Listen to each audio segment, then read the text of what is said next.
मेरा नाम है कृषियन। स्वागत करती हूँ आप सभी का एडुहैब चैनल पे। तो आप सभी का हाफ ईयरली एग्जाम्स आ रहा है, कईयों के तो शुरू भी हो गए हैं। तो ये वीडियो लाना बहुत इंपॉर्टेंट था।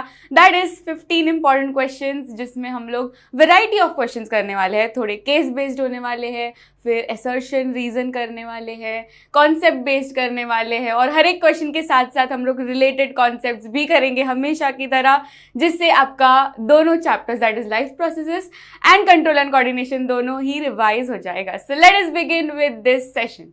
First question assertion and reason वाला क्वेश्चन है। तो इसमें बोला गया है कि lipases help in emulsification of fats. ये एक स्टेटमेंट है जो कि एकदम ही गलत है, राइट। फर्स्ट ऑफ ऑल तो ये समझते हैं कि इमल्सिफिकेशन होता क्या है।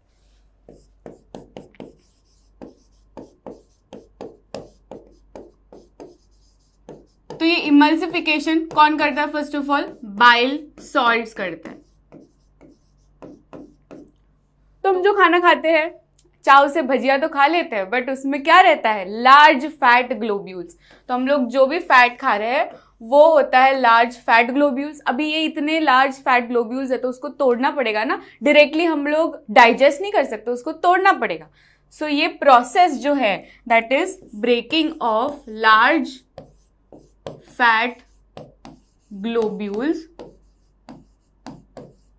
इसको हम जब ब्रेक डाउन करते हैं, और ये ब्रेक डाउन किसके मदद से होता है? Bile salts. And this bile salts is produced from liver, very important. तो ये बाइल सॉल्ट्स होते हैं जिससे ये कन्वर्ट हो जाते हैं इनटू स्मॉल फैट ड्रॉपलेट्स।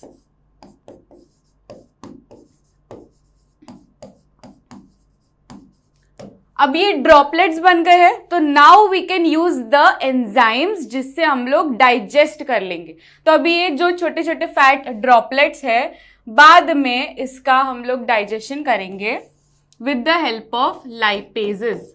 अब ये लाइपेजेस जो एंजाइम है ये पाया जाता है पैनक्रियाटिक जूस में, फिर इंटेस्टिनल जूस में। पैनक्रियाटिक है, फिर इंटेस्टिनल है, ये दोनों जूस में पाया जाता है ये enzyme which is responsible for breakdown of fats. ये जो फैट ड्रॉपलेट्स है, अब हम लोग इसको तोड़ेंगे। फैट्स या तो लिपिड्स, जो आपको बोलना है वो, इसको हम with the help of lipases break down करेंगे, जिससे ये बन जाएगा फैटी एसिड प्लस ग्लिसरॉल। और ये प्रोसेस कहां पे होती है? ऐसा भी क्वेश्चन आता है, तो ये हो रही है in small intestine. Small intestine में ये प्रोसेस हो रही है, that is breakdown of fat lipids into last product that is fatty acid and glycerol. तो ये जो कॉम्प्लेक्स नेचर था फूड का, that got converted into simple molecules that is fatty acids and glycerol. तो question में क्या बोला है कि lipases help in the emulsification? ये एकदम गलत है। कौन हेल्प करता है? बाइल सॉल्ट्स हेल्प करता है इन इमल्सिफिकेशन ऑफ फैट्स। ये इमल्सिफिकेशन प्रोसेस है। तो ए वाला रॉन्ग है, A is false, but R is true, that is lipases hydrolyzes fats and oils. तो option D is correct. Next question. Akriti's grandfather complained of giddiness since past several days. तो आकृति के जो दादाजी थे उनको थोड़ा सर भारी लग रहा था, घूम रहा था आजू बाजू का, तो वो कंप्लेन कर रहे थे कि मुझे ये सब हो रहा है। तो क्या किया आकृति ने? आकृति के फादर ने क्या किया कि वो फिजिशियन के पास लेके गए, और फिजिशियन ने बोला कि आपको तो हाइपरटेंशन की प्रॉब्लम है। Now what is hypertension? Hypertension is high BP.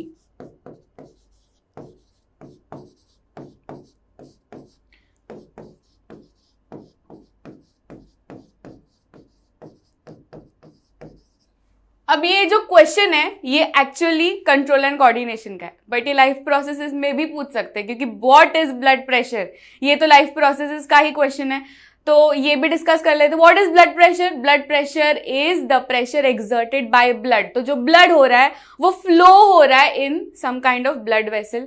तो आर्टरी में जब ब्लड फ्लो होता है वो एकदम ही हाई प्रेशर में ब्लड फ्लो होता है, राइट। तो जो प्रेशर ब्लड एक्सर्ट कर रहा है, जो धक्का मार रहा है blood to the walls of the artery, वो प्रेशर को हम बोलते हैं ब्लड प्रेशर। तो blood pressure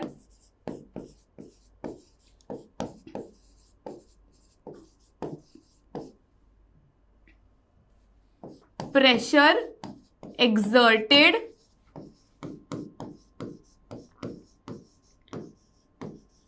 by blood to the walls of artery। तो जब ये ब्लड बहुत ज्यादा ब्लड जब भी बहुत ज्यादा धक्का मार रहा है to the walls of the artery, तो क्या हो सकता है? आर्टरी रप्चर हो सकती है, राइट। हीमरेज जिसे हम बोलते हैं, इंटरनल ब्लीडिंग हो सकती है। तो दिस हाई ब्लड प्रेशर वाला कंडीशन जो है ये बहुत ही फेटल हो सकता है, तो जल्द से जल्द इसका डायग्नोसिस करना बहुत इंपॉर्टेंट है। Now which part of the brain is responsible for controlling blood pressure? तो blood pressure is what? First of all, is it involuntary के voluntary? It is involuntary, right, क्योंकि आप लोग कंट्रोल नहीं करते हैं ये blood pressure. So blood pressure is involuntary.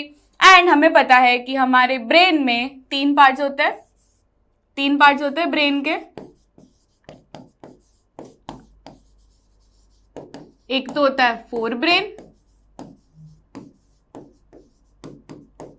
दूसरा होता है मिड ब्रेन, एंड तीसरा होता है हाइंड ब्रेन।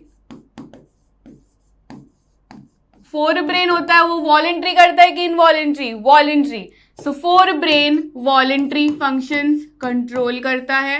हम लोग ये क्वेश्चन के साथ सारे कॉन्सेप्ट्स रिलेट कर रहे हैं, सो वो हिसाब से हम लोग कर रहे हैं। फोर ब्रेन वॉलेंट्री एक्शंस करता है। Mid brain and hind brain together controls involuntary functions. और आपकी टेक्स्ट बुक में ये अलग से लाइन दी गई है, इनवॉलेंट्री एक्शंस में blood pressure, vomiting and salivation, ये तीन जो है इनवॉलेंट्री फंक्शंस, ये कौन करता है control? Medulla of hind brain. तो ये बहुत इंपॉर्टेंट है। हाइंड ब्रेन में तीन हिस्से हैं, ये हमें पता है, that is physics, chemistry and maths, pons, cerebellum and medulla. तो इसमें जो मेड्यूला है which is a part of hind brain controls involuntary functions. और वो तीनों के नाम याद रखने, क्योंकि वो अलग अलग से क्वेश्चन आपको पूछ सकते हैं, घुमा फिरा के पूछेंगे कि वॉमिटिंग कौन कंट्रोल करता है, फिर सलाइवेशन कौन कंट्रोल करता है, ब्लड प्रेशर, जिसमें ये क्वेश्चन में ब्लड प्रेशर का पूछा है, तो वैसे अलग अलग करके पूछ सकते हैं। तो ये तीनों का इंपॉर्टेंट है, दैट इज वॉमिटिंग, फिर ब्लड प्रेशर एंड तीसरा सलाइवेशन। ये कौन कर रहा है कंट्रोल? मेड्यूला। मेड्यूला किसका पार्ट है? हाइंड ब्रेन का। ये आपको एकदम माइंड में याद रखना है। फिर पॉन्स रेस्पिरेशन में मदद करता है। Cerebellum maintaining posture and balance of the body. और सेकंड फंक्शन क्या था? Precision of voluntary actions. अभी इसका मतलब है कि प्रिसिशन, वॉलेंट्री एक्शन मतलब क्या, कि जो आपके विल के अकॉर्डिंग होता है। अभी यहाँ पे अगर पेन गिर गया तो मुझे पेन उठाना है, तो this is a voluntary action. तो अगर सेरेबेलम में कुछ गड़बड़ी हो गई तो ये जो वॉलेंट्री एक्शन है, सिंपल वॉलेंट्री एक्शन, जो कि पेन उठाना है, वो अच्छी तरीके से नहीं उठा पाएगा वो पर्सन, क्योंकि उसका सेरेबेलम थोड़ा डिफेक्टिव हो गया है। तो precision of voluntary action and second is maintaining posture and balance of the body. And pons का रेस्पिरेशन, मेड्यूला का हमने डिस्कस कर लिया, ये तीनों याद रखने, that is salivation, blood pressure and vomiting. तो ये क्वेश्चन हो गया। Next, while watching the TV show master chef Australia, तो ये रीमा और उसकी फैमिली देख रहे थे, मस्त रात का समय था, देख रहे थे मास्टर शेफ देख रहे थे, और उसमें देखा कि कंटेस्टेंट्स जो है उनको एक चैलेंज दिया गया है, ब्लाइंड फोल्ड चैलेंज, जिसमें आपको फूड आइटम्स को गेस करना है कि वो कौन सी फूड आइटम है, बट आप देख नहीं सकते। तो फर्स्ट ऑफ ऑल आपको स्मेल लेनी है और फिर टेस्ट करना है। तो इसमें आपको कैसा पूछा है, ये केस बेस्ड है, तो इसमें क्या पूछा है कि which of the following statement is correct, तो कौन से रिसेप्टर्स इनमें इन्वॉल्व है ये आपको पूछा गया है। तो स्मेल ले रही है वो, तो स्मेल में कौन से रिसेप्टर्स होते हैं इन्वॉल्व, ऑल फैक्ट्री, राइट। तो स्मेल, ऑल फैक्ट्री, ये ना एकदम याद होना चाहिए आपको। ऑल फैक्ट्री मैंने आपको प्रीवियस सेशंस में भी बोला था कि ऑल फैक्ट्री और गस्टाटेटरी पे तो पूछते ही पूछते हैं। तो ऑल फैक्ट्री नोज वाला है, स्मेल के लिए इन्वॉल्व है। सेकंड इज टेस्ट, टेस्ट है तो टंग में रहेगा, और ये इसका क्या है, गस्टाटेटरी। तो ये दोनों तो याद ही रखना है। फिर और दूसरे तीन भी देख लेते हैं। आईज, आईज में क्या रहेगा, फोटो रिसेप्टर्स। आईज मतलब विजन के लिए इन्वॉल्व है, फोटो रिसेप्टर्स। फिर स्किन, स्किन में टच के लिए इन्वॉल्व है, तो इसमें क्या है, थिग्मो रिसेप्टर्स।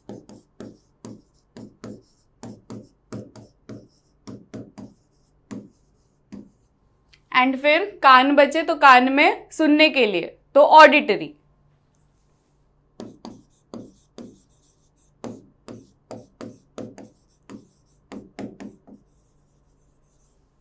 तो ये पांचों आपको याद रखना है। तो अभी क्वेश्चन में क्या पूछा है, which of the following statement is correct about receptors, तो इसमें गस्टाटेटरी रिसेप्टर डिटेक्ट टेस्ट, करेक्ट है। ऑल फैक्ट्री डिटेक्ट स्मेल, ये भी करेक्ट है। तो correct option is a. When संकेत went to a nearby farm, उसने अपने फ्रेंड के साथ एक नियर बाय खेत में गया, उसने देखा कि बहुत सारे मेच्योर फ्रूट्स, मेच्योर याद रखना है, ये वर्ड इंपॉर्टेंट है, मेच्योर फ्रूट्स एंड लीव्स ऐसे ही पड़े हुए थे। तो उसने सोचा कि ये क्यों हो रहा है, ये इन्वॉल्व्ड, मतलब क्या फिनोमेना है इसके रिलेटेड। तो ऑब्वियसली ये फिनोमेना के लिए कोई ना कोई हार्मोन इंपॉर्टेंट है, प्लांट हार्मोन्स इंपॉर्टेंट है। तो प्लांट हार्मोन्स हम लोग देखेंगे अभी। प्लांट हार्मोन्स को क्या बोलते हैं, ये मैं हर सेशन में आपको पूछ रही हूँ, प्लांट हार्मोन्स को क्या बोलते हैं, फाइटो हार्मोन्स।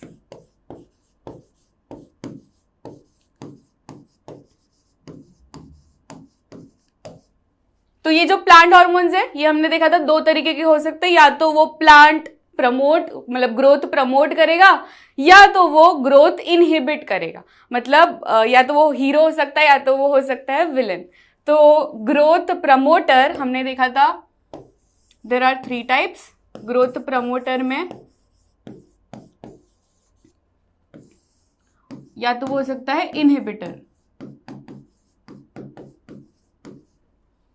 प्रमोटर में देयर आर 3 टाइप्स आपके सिलेबस में। फर्स्ट तो है auxin, second is gibberellin,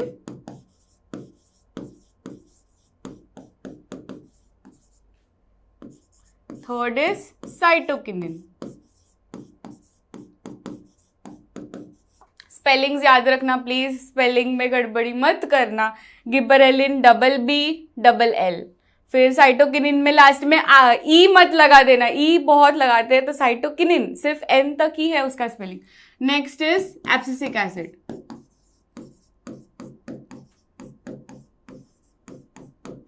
abscisic acid में SCI याद रखना है, S भूल जाते हो तो एब्सिसिक एसिड इनहिबिटर है।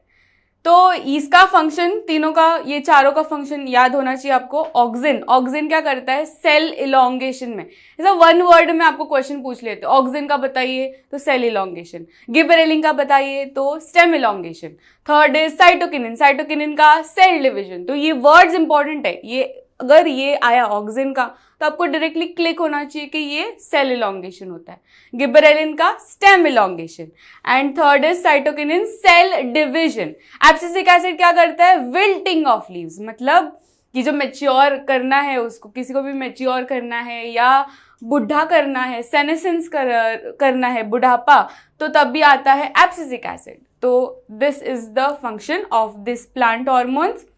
तो इसका क्या आएगा, इसका आंसर आएगा एब्सिसिक एसिड।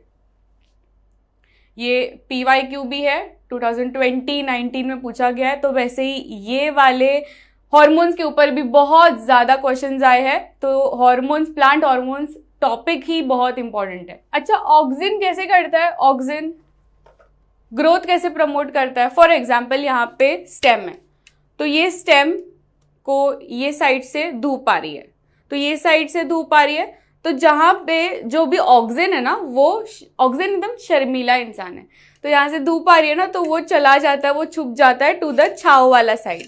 तो यहाँ पे सारा ऑक्सिन जमा हो गया टू द छाव वाला साइड। तो क्या हो जाएगा, यहाँ पे ऑक्सिन बढ़ गया, तो यहाँ पे जो भी सेल्स है, ये वाले सेल्स का इलॉन्गेशन होगा, मतलब ग्रोथ होगी। तो ये वाले सेल्स का इलॉन्गेशन हो रहा है, ऐसे ऐसे इलॉन्गेशन हो रहा है, और इतना ज्यादा ऑक्सिन यहाँ पे हो गया तो थोड़ा वजन बढ़ जाएगा। तो इसलिए हम लोग को दिखता है कि यहाँ पे बेंडिंग ऑफ द स्टेम हो रहा है, क्योंकि ये साइड, यहाँ पे जो सेल्स है इनका ग्रोथ हो रहा है, सेल इलॉन्गेशन हो रहा है, तो यहाँ पे ये वाला साइड बढ़ जाता है and bending of the stem दिखता है। गिबरेलिन हमने ऑलरेडी देख लिया कि स्टेम इलॉन्गेशन के लिए, मतलब अगर हम लोग को स्टेम इलॉन्गेशन करना है तो तब भी गिबरेलिन का स्प्रे किया जाता है। साइटोकिनिन तो cell division in general, fruits and seeds में सबसे ज्यादा सेल डिवीजन होता है। तो क्वेश्चन इस पे भी आता है, कहाँ पे सबसे ज्यादा साइटोकिनिन प्रेजेंट होता है, तो आप क्या लिखोगे, fruits and seeds. Abscisic acid तो हमें पता ही है, जहाँ पे मैच्योरिंग करना है, सेनेसेंस करना है, विल्टिंग ऑफ लीव्स करना है, मैच्योरिंग, ये सारे वर्ड्स आएंगे, तो आपको लिखना है abscisic acid. Next question, what do the following transport. तो यहाँ पे आपको डिफरेंट दिए गए हैं, जाइलम, फ्लोएम, ये सब लाइफ प्रोसेसेस का क्वेश्चन है। तो इसमें आपको बोलना है कि कौन सी चीज क्या ट्रांसपोर्ट करती है। तो फर्स्ट है जाइलम। जाइलम क्या है, एक कंडक्टिंग टिश्यू है, प्लांट का कंडक्टिंग टिश्यू है, जो कि कंडक्ट करता है वाटर एंड मिनरल्स।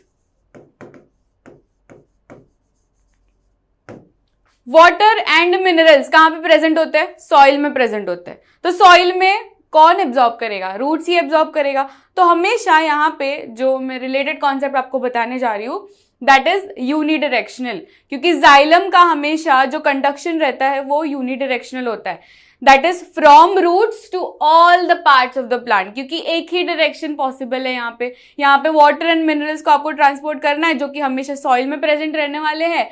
ऐसा तो कभी होने नहीं वाला कि लीव्स से वो डिफरेंट पार्ट्स जाएंगे, ऐसा तो नहीं होगा, हमेशा वो सॉइल में ही प्रेजेंट होने वाले, तो हमेशा वो रूट्स से different parts of the plant जाएगा। तो एक ही डायरेक्शन है, इसलिए हम लोग लिखेंगे यहाँ पे यूनी डायरेक्शनल।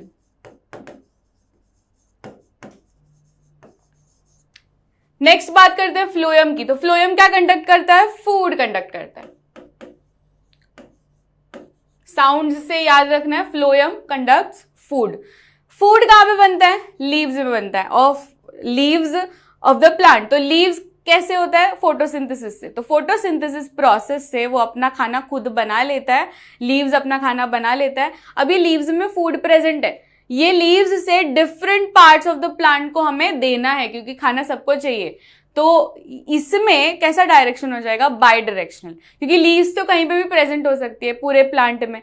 तो ऊपर से वो नीचे भी जाना है खाना, और नीचे के जो लीव्स है वहां से हम लोग को ऊपर भी पहुंचाना है। तो यहाँ पे दो डायरेक्शन हो जाते हैं। So that is why we write bidirectional. तो कंडक्शन ऑफ फूड हमेशा बाई डायरेक्शनल होता है। नेक्स्ट बात करते हैं पल्मोनरी वेन की। अच्छा, ट्रांसलोकेशन, ट्रांसपिरेशन भी याद रखना है, साथ साथ में बता ही देती हूँ। तो ट्रांसलोकेशन क्या होता है, translocation is conduction of food from green parts of the plant to non green parts of the plant. अभी ग्रीन क्या है, लीव्स है, तो लीव्स से वो different parts of the plant जो कंडक्शन ऑफ फूड हो रहा है, that is basically translocation.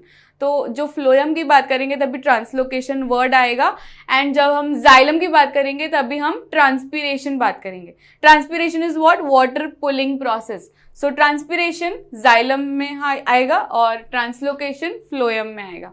Next बात करते हैं पल्मोनरी वेन। नाम वेन है बट कंडक्ट कौन सा करती है, ब्लड ऑक्सीजनेटेड, ऑक्सीजनेटेड ब्लड।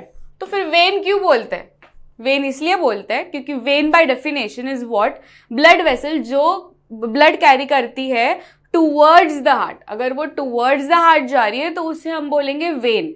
फिर वो कौन सा भी ब्लड कैरी कर सकती है, ऑक्सीजनेटेड या तो डीऑक्सीजनेटेड। मोस्टली सारी वेन्स कैरी करती है डीऑक्सीजनेटेड, बट ये जो पल्मोनरी वाली है, ये दोनों ये धोखा दे देते हैं ये दोनों, क्योंकि वो लोग ऑपोजिट वाला ब्लड कैरी करते हैं।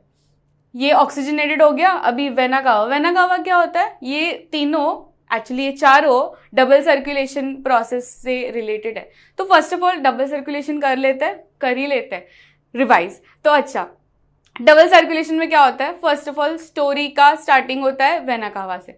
वेना कावा गंदा ब्लड लेके आती है from different organs of the body. अभी गंदा ब्लड कैसे होता है, फर्स्ट ऑफ ऑल गंदा वाला ब्लड इसलिए होता है क्योंकि सारे ऑर्गन्स काम करते हैं और वो रिलीज करते हैं कार्बन डाइऑक्साइड। तो कार्बन डाइऑक्साइड वाला ब्लड हो गया तो वो हो जाता है डीऑक्सीजनेटेड ब्लड। तो ये डीऑक्सीजनेटेड ब्लड लेके आती है vena cava to the heart. अभी हार्ट में उसको एंट्री मारना है तो कौन सी साइड एंट्री मारेगी, लेफ्ट के राइट, राइट साइड, क्योंकि right side deals with deoxygenated and left side deals with oxygenated blood.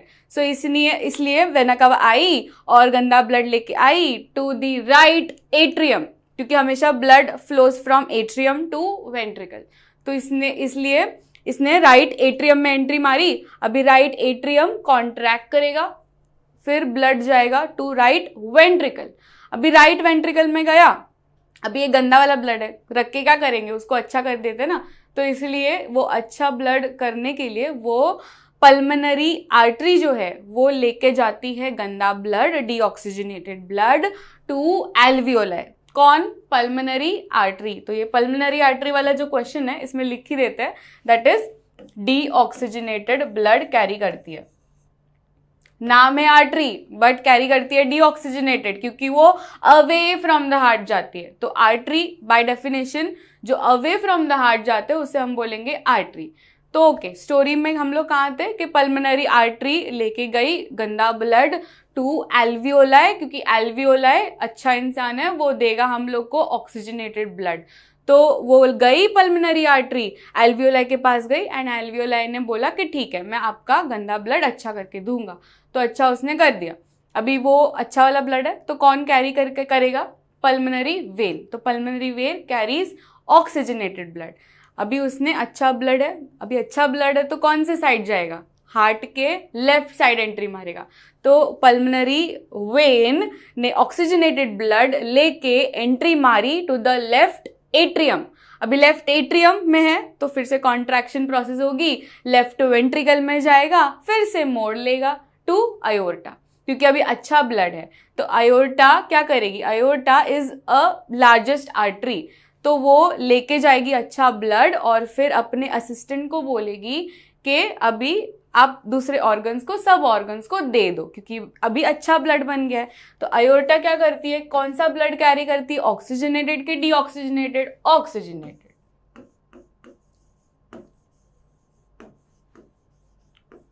Oxygenated blood. Vena cava deoxygenated.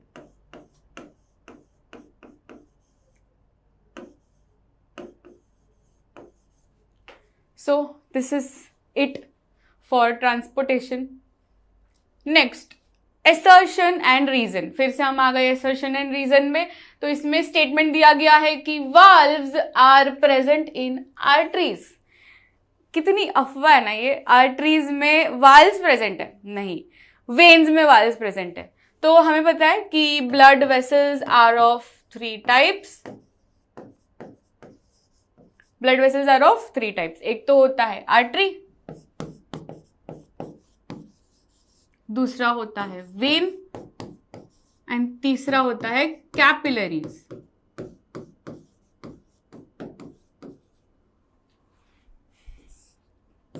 Artery कौन सा ब्लड कैरी करती है? मोस्टली का मतलब मेजॉरिटी ऑक्सीजनेटेड ही करती है। सिर्फ एक ही एक्सेप्शन है, दैट इज पल्मोनरी आर्टरी, तो ऑक्सीजनेटेड करती है। वेन डी ऑक्सीजनेटेड करता है। फिर बात करते हैं डायरेक्शन की, तो आर्टरी हमेशा अवे फ्रॉम द हार्ट जाएगी,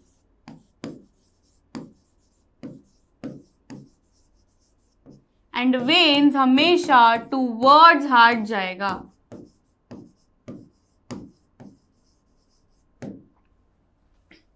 ठीक है।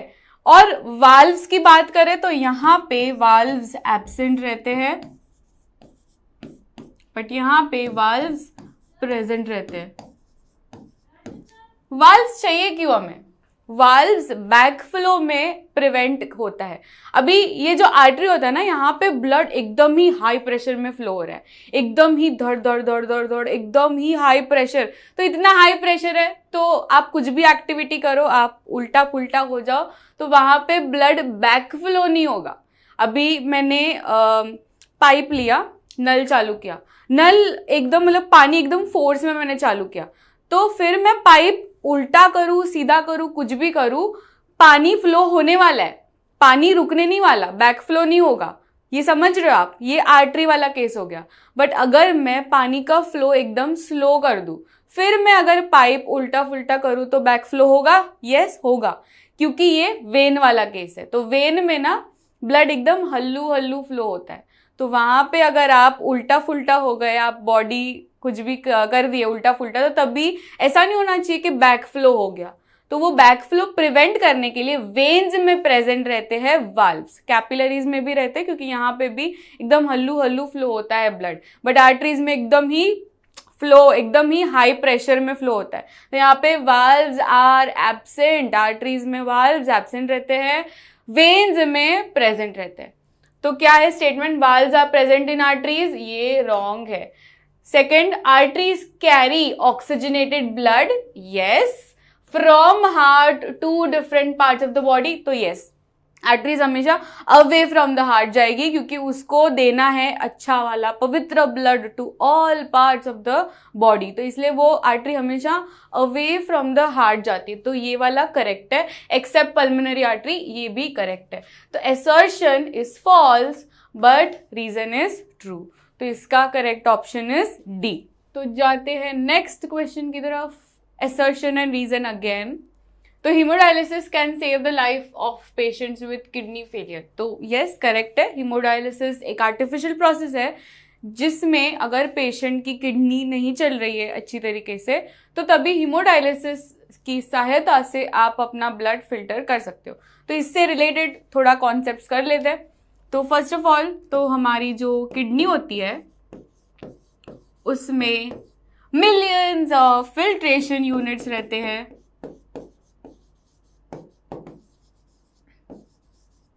आपकी टेक्स्ट बुक की line, it is the structural and functional unit of kidney. तो फिल्ट्रेशन यूनिट रहता है जिसका नाम इज नेफ्रॉन।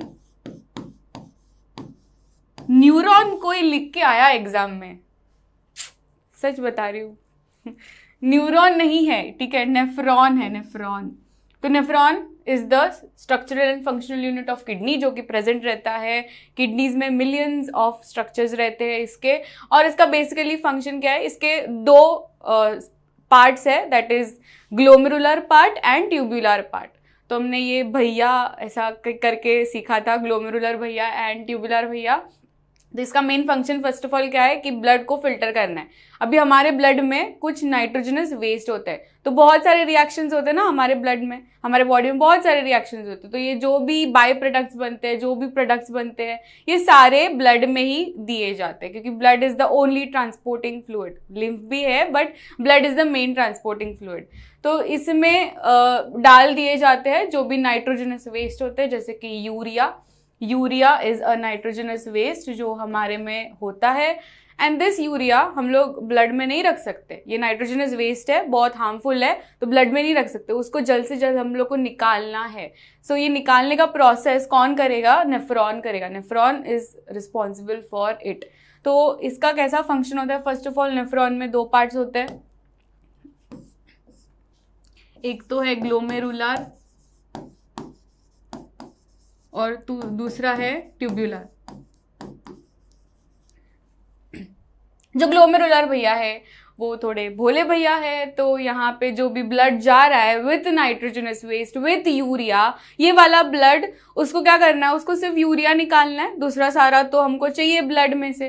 तो ये क्या करता है? ये ग्लोमेरुलर भैया जो है वो यूरिया तो निकाल रहा है, नाइट्रोजनस वेस्ट तो निकाल रहा है, बट साथ साथ में जो शुगर है, सॉल्ट है, अमीनो एसिड्स है, ये सारे जो एसेंशियल कंपोनेंट्स है, आयंस, इलेक्ट्रोलाइट्स, ये सारे जो हम लोग को चाहिए, राइट, बॉडी को चाहिए ये सारे, बट ग्लोमेरुलर भैया बोलते हैं कि ये सारों को भी निकाल दो विथ द नाइट्रोजनस वेस्ट, तो ये सारों को घोषित कर दो यूरिन। बट ग्लोमेरुलर भैया गलत थे, तो इसलिए हम लोग इससे जो सिक्रीशन निकलेगा इसे हम यूरिन नहीं बोलेंगे, इसे हम क्या बोलेंगे? फिल्ट्रेट। तो इस पे भी क्वेश्चन आता है, ग्लोमेरुलर भैया से जो निकलेगा वो liquid will not be called as urine, उसे हम क्या बोलेंगे? फिल्ट्रेट बोलेंगे, ग्लोमेरुलर फिल्ट्रेट बोलेंगे।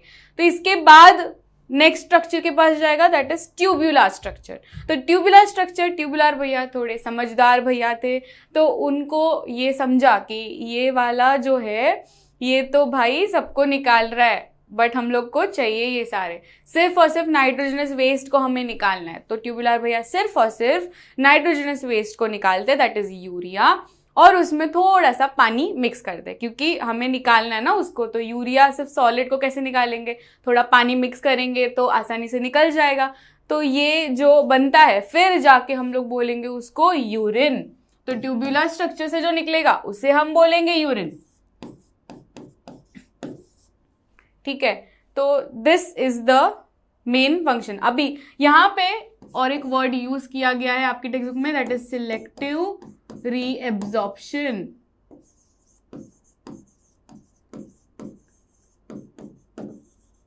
तो साथ साथ में जो भी मुझे लगता है कि आपको ये इंपॉर्टेंट है, ये आपको याद होना चाहिए, तो ये मैं लिखती जाऊंगी। सिलेक्टिव रीएब्जॉर्प्शन होता है, तो ये जो प्रोसेस हमने बोला ना कि ग्लोमेरुलर भैया ने सारे जो भी है, शुगर है, सॉल्ट, अमीनो एसिड, ये सारों को भी बोल दिया कि इसको भी निकाल दो, बट इसमें से सिर्फ नाइट्रोजनस वेस्ट को निकालना है। तो ये जो प्रोसेस है दैट इज सिलेक्टिव रीएब्जॉर्प्शन, मतलब सिलेक्टिव लोगों को निकालना है हमें, दैट इज नाइट्रोजनस वेस्ट को ही निकालना है। So that process is called as selective reabsorption, जो कि ट्यूबुलर स्ट्रक्चर करता है, एंड उसमें से जो निकलेगा that now will be called as urine. तो ये सब कुछ नेफ्रॉन की वजह से होता है। अगर नेफ्रॉन में, मतलब किडनी में अगर फेलियर हो जाता है, तो नेफ्रॉन में अल्टीमेटली फेलियर हो रहा है और ये सारी प्रोसेसेस नहीं हो पाती, एंड फिर जाके हमें करवाना पड़ता है हीमोडायलिसिस, जिसमें नाइट्रोजनस वेस्ट जो है हमारा यूरिया, ये निकाला जाता है। So that is artificial process. तो इसमें क्या रहेगा? हीमोडायलिसिस कैन सेव, ये वाला करेक्ट है, assertion is correct, and waste products इसमें निकाले जाते हैं, यूरिया, ये भी करेक्ट है, और ये इसका रीजन भी है। So option A is correct. Complete the following flow chart as per the given instructions. PYQ है, बहुत इंपॉर्टेंट है। तो जो हमारे स्टमक रहता है, स्टमक में इनर लाइनिंग में ग्लैंड्स प्रेजेंट रहते हैं, and those glands are called as gastric glands. तो गैस्ट्रिक ग्लैंड्स तीन चीजें निकालते हैं, तीन चीजें सिक्रीट करते हैं। फर्स्ट तो होता है पेप्सिन, सेकंड होता है HCl, and third is mucus.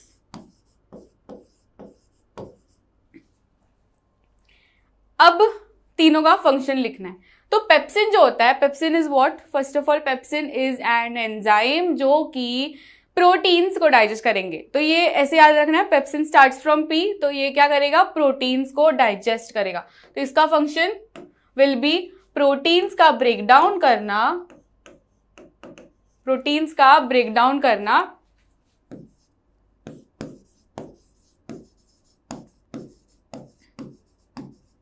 ये इसका फंक्शन है। नेक्स्ट बात करते हैं HCl का। तो HCl के दो फंक्शंस है। फर्स्ट ऑफ ऑल तो हम जो खाना खाते हैं उसमें बैक्टीरिया हो सकते हैं, राइट। हम लोग तो खाना खाते हैं तभी हैंड वॉश तो करते नहीं, इतने तो हम लोग अच्छे इंसान है नहीं, तो ऐसे ही खाना खा लेते हैं और सारे बैक्टीरिया चले जाते हैं पेट में। तो इसलिए हमारे पेट को पता है आप कैसे इंसान हो, तो इसलिए उसमें ऑलरेडी HCl है जो कि माइक्रोब्स को किल कर लेगा, जिससे आगे जाके कोई डिजीजेस ना हो। तो kill microbes. Second function is activate pepsin.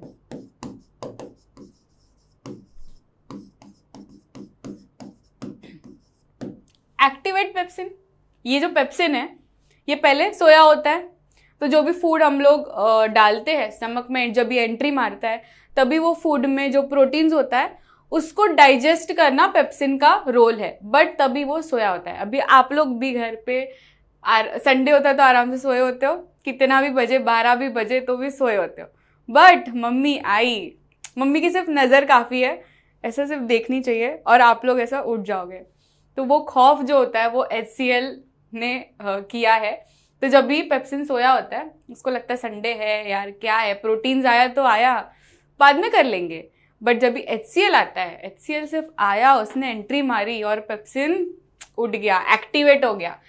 तो एक्टिवेट करना पेप्सिन का रोल इज HCl का। अगर HCl नहीं प्रोड्यूस हुआ तो पेप्सिन सोया ही रहेगा और आपके प्रोटीन्स डाइजेस्ट नहीं होंगे। तो HCl is very important. Third आते हैं म्यूकस।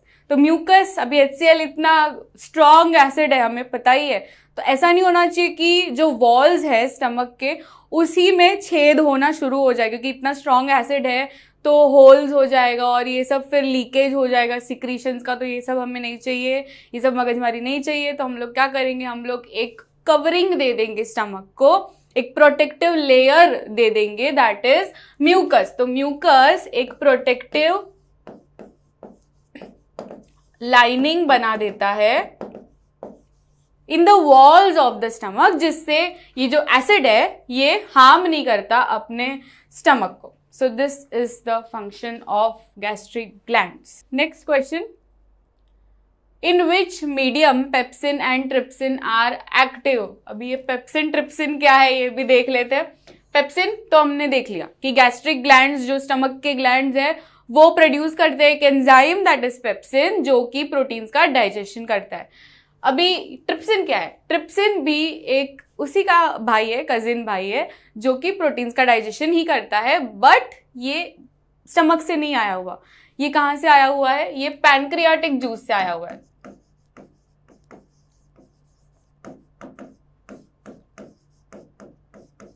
तो ट्रिप्सिन पैनक्रियाज बनाता है एंड पेप्सिन कौन बनाता है? स्टमक बनाता है। तो ये याद रखना है, पेप्सिन स्टमक बनाता है, ट्रिप्सिन पैनक्रियाज बनाता है। अब ये दोनों में डिफरेंस क्या है? ये दोनों की मम्मी अलग है। पहले तो इसका आंसर लिख लेते हैं। पेप्सिन जो है इसको चाहिए होता है एसिडिक मीडियम और ट्रिप्सिन जो है उसको चाहिए रहता है बेसिक मीडियम। ये दोनों भाई भाई है, कजिन भाई है, बट दोनों की मम्मियाँ अलग है, राइट। इसकी मैंने बोला कि पैनक्रियाज है, इसकी स्टमक है। तो स्टमक में जो है वो HCl है और HCl उसकी मम्मी है, किसकी? पेप्सिन की। तो पेप्सिन जागेगा जब भी उसकी मम्मी आएगी, that is HCl। But trypsin कब जागेगा? HCl आएगी तभी नहीं जागेगा, क्योंकि वो उसकी मम्मी नहीं है, उसको खौफ नहीं है। तो वो कभी जागेगा? जब भी बाइल जूस प्रोड्यूस किया जाएगा फ्रॉम लिवर। तो लिवर जब भी बाइल जूस प्रोड्यूस करेगा तो वो बेसिक मीडियम हो जाएगा और वो बेसिक मीडियम में ट्रिप्सिन जाग जाएगा। बट पेप्सिन में कैसा रोल होता है? पेप्सिन में उसको चाहिए रहता है एसिडिक मीडियम। तो जब भी HCl एंट्री मारेगा, एसिडिक मीडियम हो जाएगा, तब जाके वो उठेगा। तो पेप्सिन को चाहिए रहता है एसिडिक मीडियम, बट ट्रिप्सिन को चाहिए रहता है बेसिक मीडियम, जो कि बाइल जूस देगा उसको। ये समझ गया सबको? Next, enzyme pepsin helps in the digestion of proteins in stomach. तो ये हमने ऑलरेडी कर लिया। पेप्सिन स्टमक में रहता है, स्टमक में वो करता है प्रोटीन्स का डाइजेशन। अगर इसमें ये क्वेश्चन में ट्रिप्सिन पूछा तो क्या लिखोगे आप लोग? Same proteins but in small intestine, क्योंकि ये जो पैनक्रियाटिक जूस है वो लास्ट में जाके तो स्मॉल इंटेस्टाइन में ही जाता है। ये जो प्रोटीन का डाइजेशन होने वाला है वो होने वाला है इन स्मॉल इंटेस्टाइन। तो प्रोटीन्स इन स्मॉल इंटेस्टाइन उसका आंसर होगा। Next, inner lining of stomach is protected by, तो हमने पिछले ही स्लाइड में देखा कि HCl बहुत स्ट्रॉन्ग एसिड है, तो इसलिए स्टमक को प्रोटेक्शन की जरूरत है और वो प्रोटेक्शन म्यूकस देगा। तो mucus serve as an protective lining in the inner lining of stomach, जिससे स्टमक प्रोटेक्टेड रहता है फ्रॉम स्ट्रॉन्ग एसिड। फिर से अभी असर्शन रीजन करेंगे। A receptor is specialised group of cells in the sense organ, तो रिसेप्टर की बात हो रही है यहाँ पे। ये कॉन्सेप्ट किसका है? ये रिफ्लेक्स आर्क का है। तो रिफ्लेक्स आर्क में हमने देखा था कि शुरुआत स्टिम्युलस से होती है और वो स्टिम्युलस कौन रिसीव करता है? रिसेप्टर रिसीव करता है, and these receptors are present in the sense organs.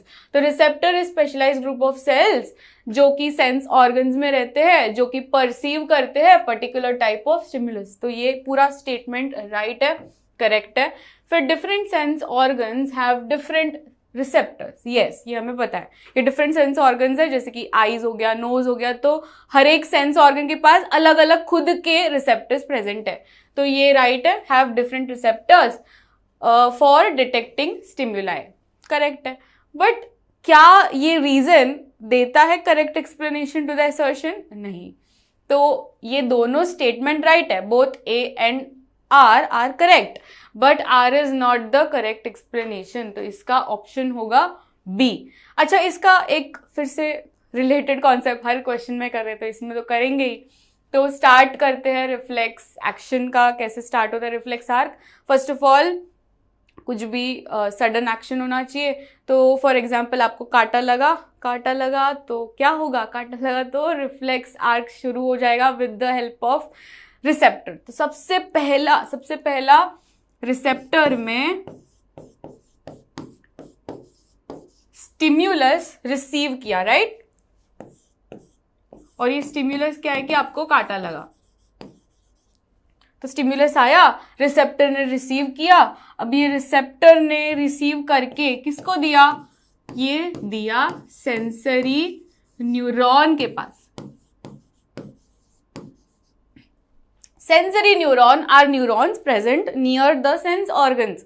तो सेंसरी न्यूरॉन ने ये ले लिया स्टिम्युलस। अभी ये सेंसरी न्यूरॉन ने स्टिम्युलस तो ले लिया, अभी उसको पूछना है, किसी को तो पूछना है ना। अभी आपके क्लास में मॉनिटर रहते हैं तो आप पूछते हो, कुछ ना कुछ पूछना होता है।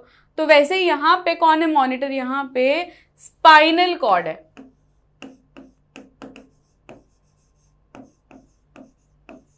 तो स्पाइनल कॉर्ड के पास सेंसरी न्यूरॉन जाएगा और फिर पूछेगा कि अभी यहाँ पे कांटा लगा है तो क्या करना चाहिए? हाथ हटाना चाहिए कि हाथ नहीं हटाना चाहिए? अभी ये ब्रेन के पास नहीं जाता, ये ब्रेन सिर्फ उसको मॉनिटर करेगा।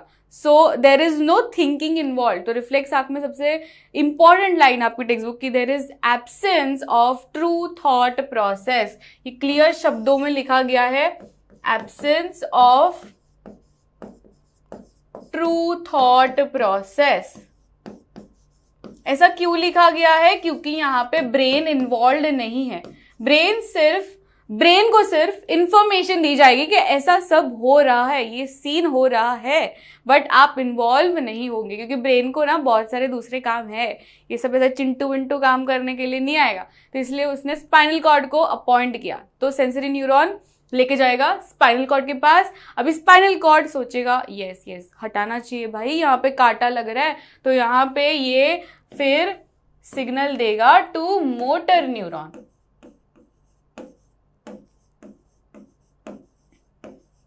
फिर मोटर न्यूरॉन को क्या करना है? मोटर न्यूरॉन को सिग्नल देना है कि हाथ हटाना है। अभी हाथ हटाने के लिए हमें जाना पड़ेगा स्केलेटल मसल्स के पास, राइट? वहां के जो हाथ के मसल्स है उसके पास जाना पड़ेगा कि हाथ हटाओ क्योंकि यहाँ पे कांटा लग रहा है। तो लास्ट में जाके वो इफेक्टर ऑर्गन के पास जाएगा और ये इफेक्टर मसल हो सकता है या तो ग्लैंड हो सकता है। तो यहाँ पे आपको एक्शन करवाना है तो इसलिए आप जाओगे मसल के पास। बट अगर आपको कुछ सिक्रीशन करवाना है, जैसे कि कोई हार्मोन सिक्रीट करवाना है, तो तब भी आप मसल के पास नहीं जाओगे, तभी आप जाओगे ग्लैंड के पास। तो ये फ्लो हो गया of reflex arc.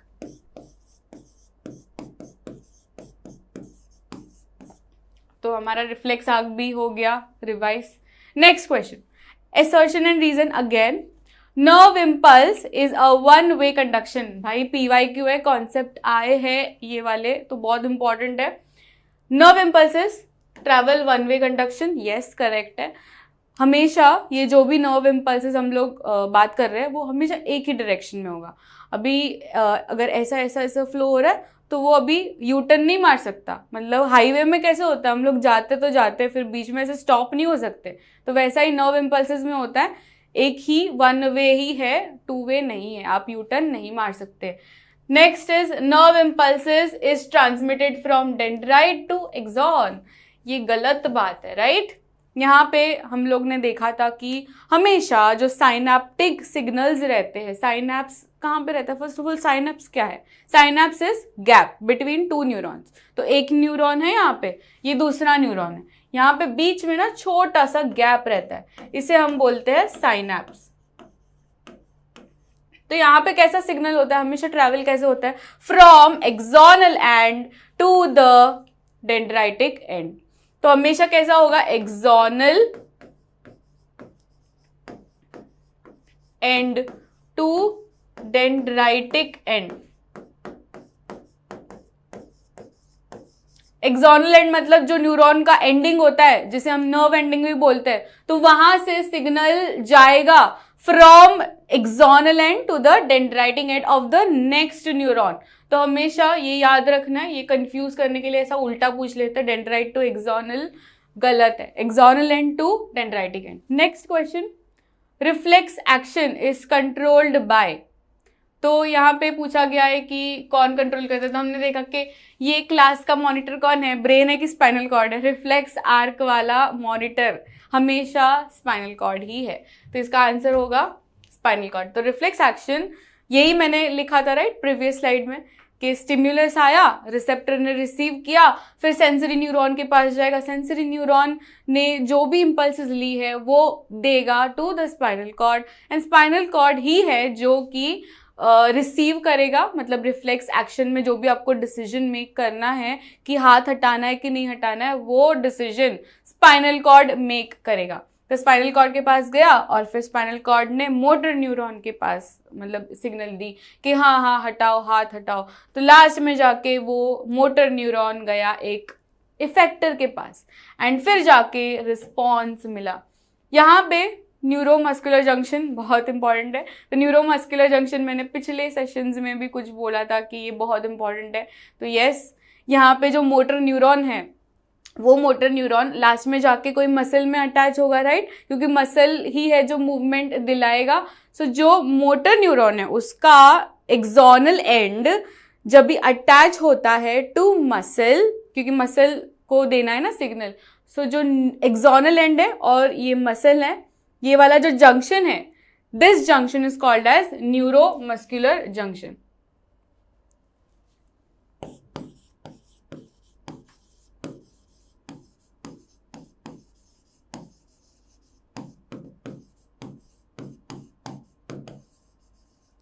Very important. Next question पे जाते हैं। What is trophic movement, explain with an example. यहाँ पे देख रहे हो कितनी बार ये आया है क्वेश्चन, बहुत इंपॉर्टेंट है ट्रोपिक मूवमेंट। तो first of all trophic movement क्या होता है? कोई भी मूवमेंट कैसे होगा? फर्स्ट ऑफ ऑल तो कोई स्टिम्युलस आना चाहिए, राइट? कोई तो स्टिम्युलस आना चाहिए और फिर वो स्टिम्युलस रिसीव होगा बाय रिसेप्टर और फिर उसको देना है कोई रिस्पॉन्स।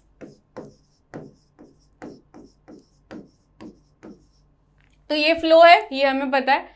तो ये ट्रोफिक मूवमेंट क्या होता है? ट्रोफिक मूवमेंट वो मूवमेंट होता है जो कि डायरेक्शनल होता है एंड ग्रोथ वाला होता है, क्योंकि ये जो स्टिम्युलस आया है वो स्टिम्युलस को रिस्पॉन्स देने के लिए उसे ग्रोथ करनी पड़ती है और वो डायरेक्शन वाली ग्रोथ होती है। अभी ये समझते हैं ये क्या बोलना चाहते हैं हम लोग। तो यहाँ पे फॉर एग्जाम्पल फोटोट्रोपिज्म की बात करते हैं। तो फोटोट्रोपिज्म में क्या होता है? यहाँ पे शूट है और यहाँ से लाइट आ रही है, तो ये लाइट आ रही है, ये एक तरीके का क्या है, स्टिम्युलस है। अभी उसको मुझे रिस्पॉन्स देना है, लाइट आ रही है तो रिस्पॉन्स देना है। क्या रिस्पॉन्स होगा मेरा, bending, right, bending of stem.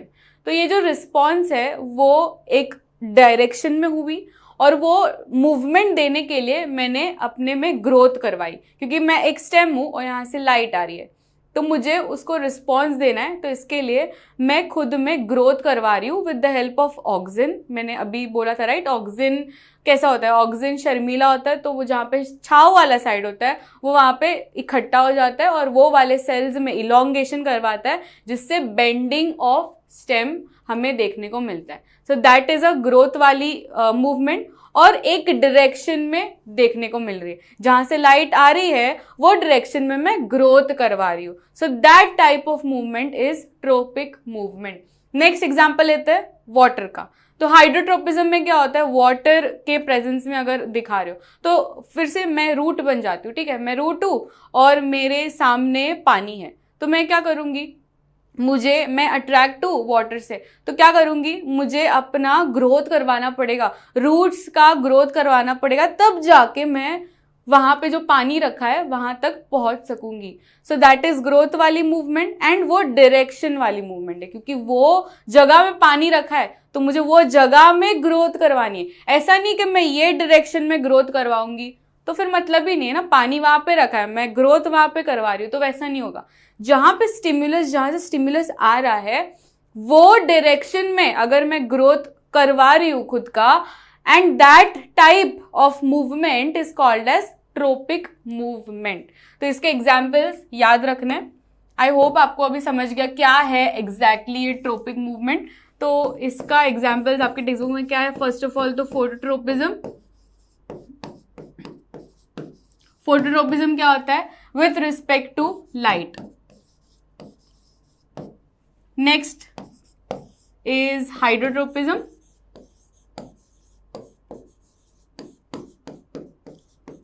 Hydrotropism water. तो वाटर वाला एग्जाम्पल भी हमने देख लिया कि वाटर मेरे इधर है तो रूट्स का ग्रोथ होगा वो डायरेक्शन में, तब जाके उसको पानी मिलेगा। So that type of growth movement is called as hydrotropism. Next is chemotropism. Chemotropism ovules का जो होता है, growth of pollen tube।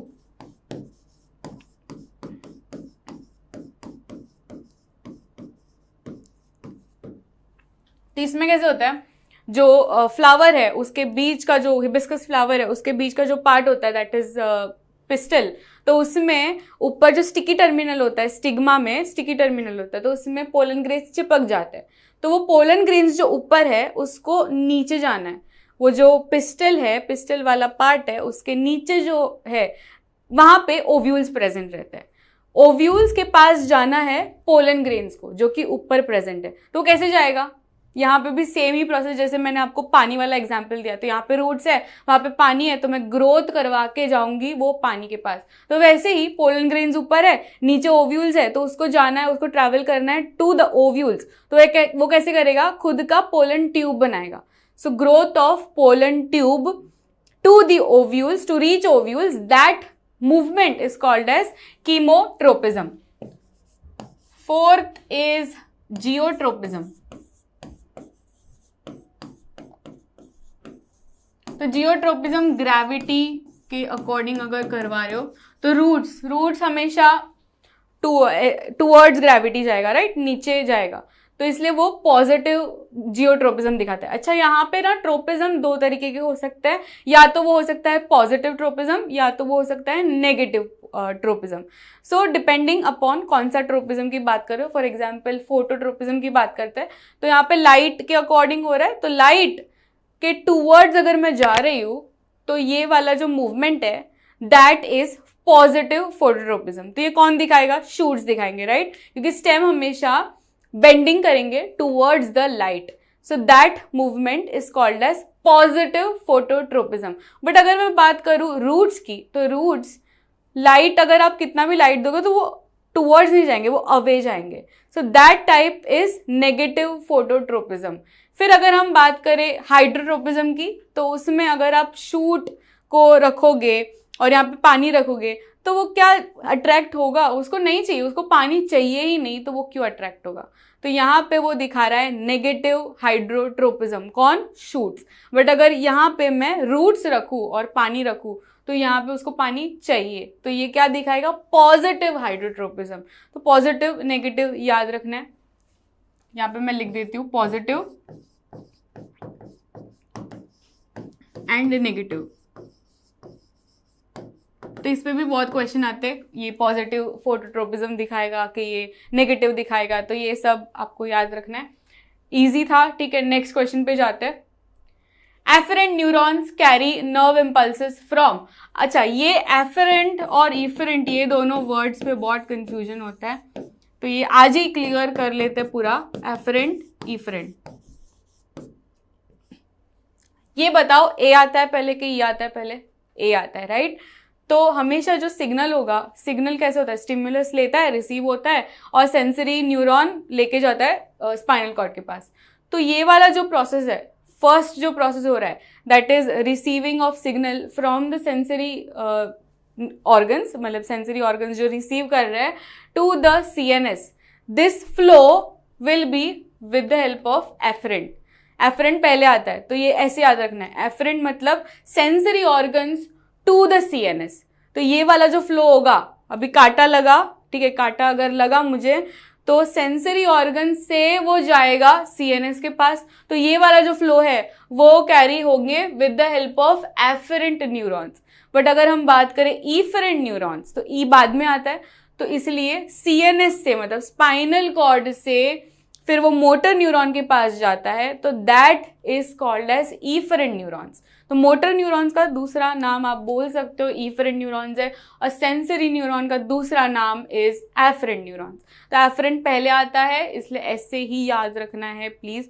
तो एफरेंट पहले, कांटा लगा sensory organs to the CNS, and फिर सीएनएस ने जो रिस्पॉन्स दिया टू दी इफेक्टर ऑर्गन्स, ये कौन कैरी करेगा? इफरेंट न्यूरॉन्स, ठीक है।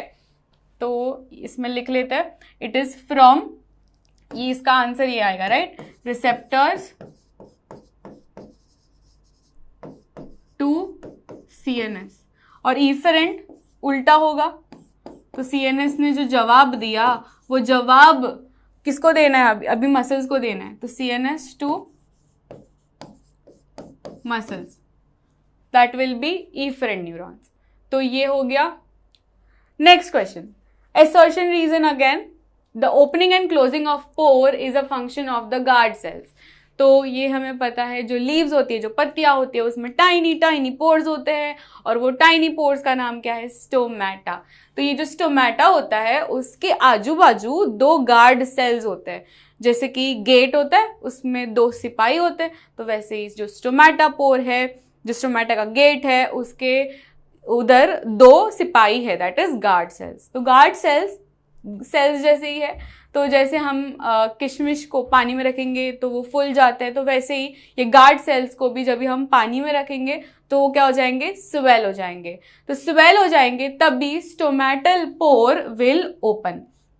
तो ये पहले ऐसे थे, ऐसे सिकुड़े हुए थे, फिर पानी आया तो फिर वो हैप्पी हो गए क्योंकि स्वेल हो गए। स्वेल हो गया तो स्टोमेटल पोर खुल जाएगा, क्योंकि अभी हैप्पी हो गए ना, तो स्टोमेटल पोर खुल जाएगा। सो हमेशा ऐसे याद रखना है, stomatal pore will open when guard cells swell. फिर अभी काम करेंगे सिपाही तो खाना पच जाएगा, खाना पच जाएगा, भूखे हो जाएंगे फिर से, तो फिर से सिकुड़ जाएंगे और फिर वो बोलेंगे कि अभी स्टोमेटल पोर बंद कर देते हैं। तो stomatal pore will be closed when guard cells shrink. ठीक है, तो अभी क्वेश्चन पे आते, रिलेटेड कॉन्सेप्ट तो हो गया हमारा। अच्छा, ये स्टोमेटल पोर में होता क्या है? स्टोमेटल पोर में एक्सचेंज ऑफ गैसेस होती है।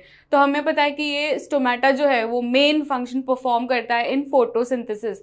फोटोसिंथेसिस क्या है? एक्सचेंज ऑफ गैसेस है, राइट, जिसमें कार्बन डाइऑक्साइड अंदर जाता है एंड ऑक्सीजन बाहर आता है। तो ये जो एक्सचेंज ऑफ गैसेस करनी है, ये कैसे होगा? अगर कोई होल होगा, स्टोमेटा वाला होल होगा, तो ही अंदर जाएगा ना गैसेस, और तो ही गैसेस बाहर आएंगे। तो ये serve that exchange of gases ये सर्व होता है with the help of stomatal pore. तो क्वेश्चन क्या है, एसर्शन दिया गया है the opening and closing of pore is the function of guard cells. Correct है, राइट, करेक्ट है। Stomatal pores are the site for exchange of gases by diffusion, तो ये भी करेक्ट है। डिफ्यूजन मतलब क्या, स्प्रेडिंग ऑफ गैसेस। तो यहाँ पे ऑक्सीजन और कार्बन डाइऑक्साइड का जो गैसेस का एक्सचेंज हो रहा है ये स्टोमेटल पोर्स हो रहा है, तो ये भी करेक्ट है। तो ए और आर दोनों करेक्ट है। बट क्या आर एक्सप्लेनेशन दे रहा है असर्शन को? नहीं, ये बोल रहा है कि ओपनिंग एंड क्लोजिंग हो रहा है। बट ओपनिंग एंड क्लोजिंग क्यों हो रहा है? क्योंकि पानी जा रहा है, तो पानी जा रहा है इसलिए ये guard cells swell and shrink हो रहे हैं, जिससे एक्सचेंज ऑफ गैसेस हो रही है। तो ये जो रीजन है वो करेक्ट एक्सप्लेनेशन नहीं दे पा रहा है। So both A and R are correct, but R is not the correct explanation of the assertion. तो इसका ऑप्शन हो जाएगा बी। अब हाँ, 15 क्वेश्चंस तो हो गए, तो ये वीडियो खत्म होना चाहिए, बट मैंने ये वाला डाल दिया क्योंकि मुझे लगा कि इसमें ये क्वेश्चन नहीं है, बट इसमें बहुत सारे क्वेश्चंस बन सकते हैं और इसमें बहुत सारे PYQ आए भी है। तो मैंने सोचा कि क्वेश्चंस डालने से अच्छा ये पूरा चार्ट ही डाल देते हैं और पूरा चार्ट ही एक बार रिवाइज कर लेते हैं। तो यहाँ पे टाइप्स ऑफ रेस्पिरेशन बहुत इंपॉर्टेंट है, बहुत बहुत बहुत इंपॉर्टेंट है। तो यहाँ पे फर्स्ट ऑफ ऑल स्टार्ट होता है ये ग्लूकोज से। तो ग्लूकोज में क्या होता है, फर्स्ट ऑफ ऑल तो जो न्यूट्रिशन हमने देखा, तो न्यूट्रिशन में लास्ट में जो हमने कार्बोहाइड्रेट्स खाए थे वो लास्ट में बन गए ग्लूकोज। अब ये ग्लूकोज है, स्मॉल इंटेस्टाइन में है, अभी इसको हम लोग को और ब्रेक डाउन करना पड़ेगा, फिर जाके हमें एनर्जी मिलेगी। तो रेस्पिरेशन का मेन, रेस्पिरेशन क्या है, फर्स्ट ऑफ ऑल एक कैटाबॉलिक प्रोसेस है जिसमें हमें ब्रेक डाउन करना है फूड को, जिससे हमें मिलेगी एनर्जी।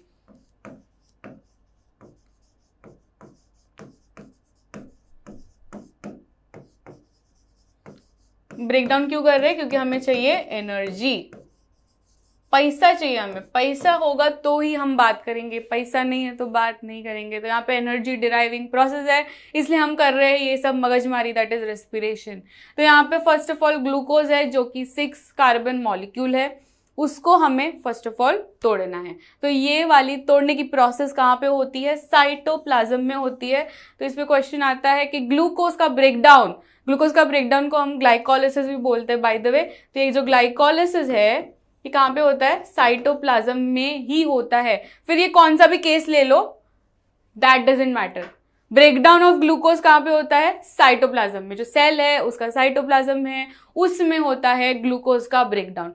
अब ये ग्लूकोज का ब्रेकडाउन किया तो हमें मिले पायरुवेट। ये 6 कार्बन है, तो ये 6 कार्बन का आधा आधा किया, 3 कार्बन वाले 2 मॉलिक्यूल्स हमें मिले, दैट इज पायरुवेट। तो पायरुवेट मिला और थोड़ी सी एनर्जी मिली। अब ये थोड़ी सी एनर्जी ना, हमें तो बहुत पैसा चाहिए, तो हम और ब्रेक डाउन करेंगे।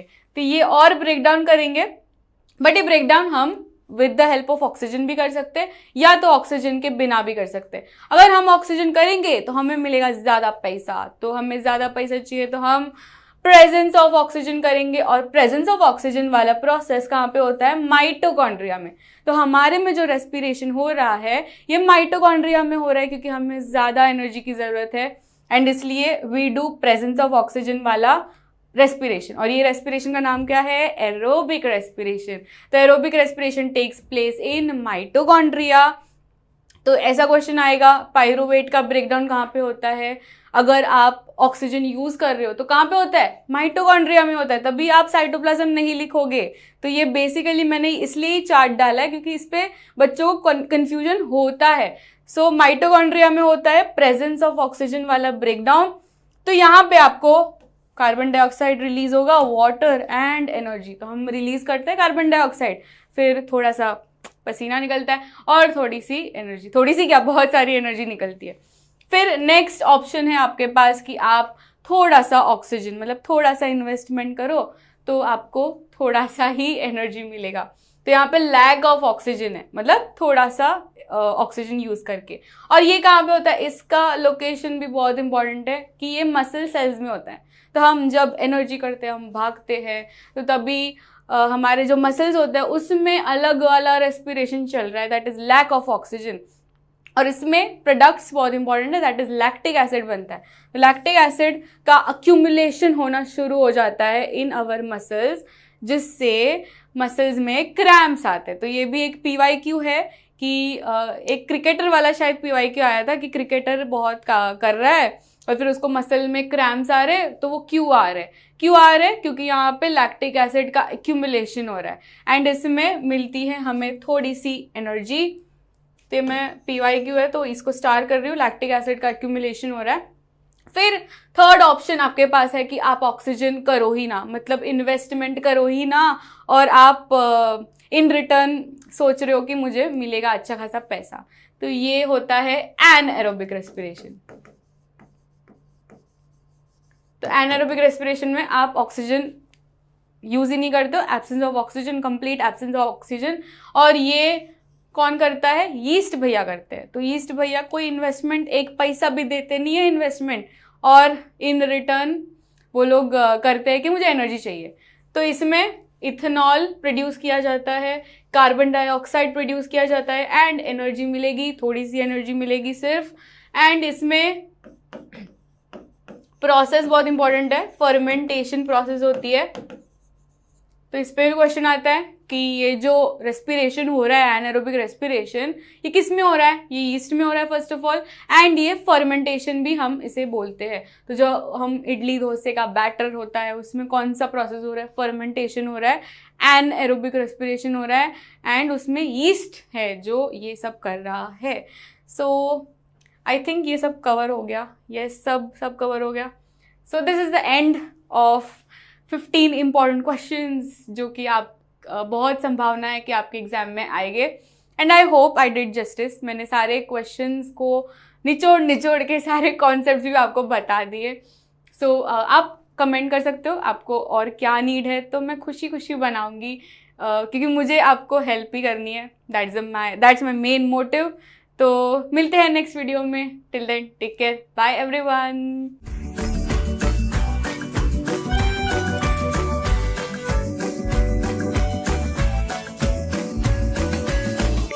Download the app now.